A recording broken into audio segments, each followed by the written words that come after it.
As safety officer, I noticed that their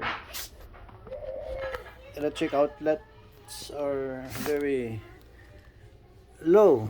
It's 1 foot above the floor. It should be here, 4 feet above the floor. Here,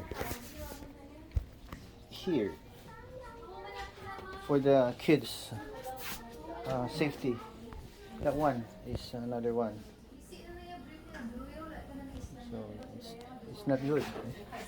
Should be like this is my feet,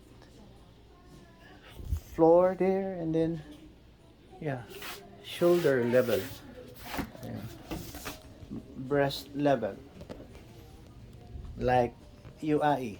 Their electrical outlet is 4 feet above the ground.